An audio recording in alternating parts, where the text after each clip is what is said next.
At sinabi ng Panginoong Diyos, hindi mabuti na ang lalaki ay mag-isa. Siya'y ilalalang ko ng isang katulong niya. At hinulugan ng Panginoong Diyos ng di kawasang himbing ang lalaki. At siya'y natulog. At kinuwang isa sa kanyang mga tadyang at pinapaghilom ang laman sa dagat niya. Ang tadyang na kinuha ng Panginoong Diyos sa lalaki ay ginawang isang babae. At ito'y dinala niya sa lalaki.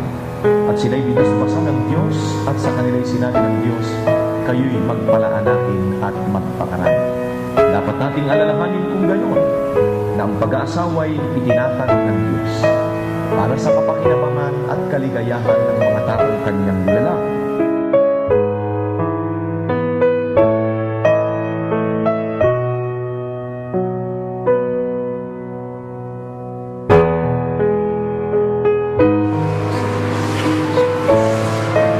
Kinukuha kita sa lipunan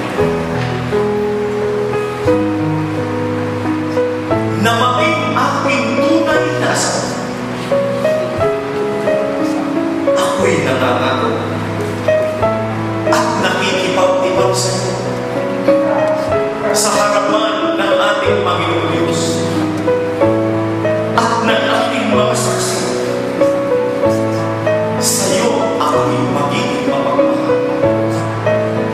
Matapat na asawa sa kasaganaan at kaligayahan.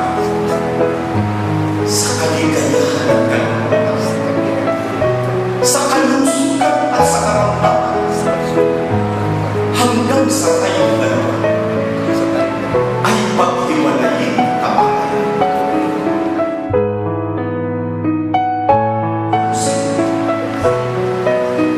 Tinatanggap din kita sa pinipunan na maging aking tunay na asawa.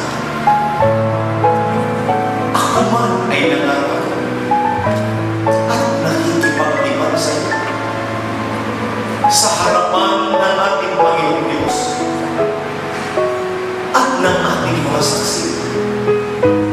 Sa iyo ako'y magiging mapagmahal. Matapat na asawa sa kasaganaan at sa kaligayahan, sa kaligayahan at sa kalusugan, sa kalusugan at sa karamdaman, hanggang sa tayong dalawa ay maghiwalayin ang kamahalan.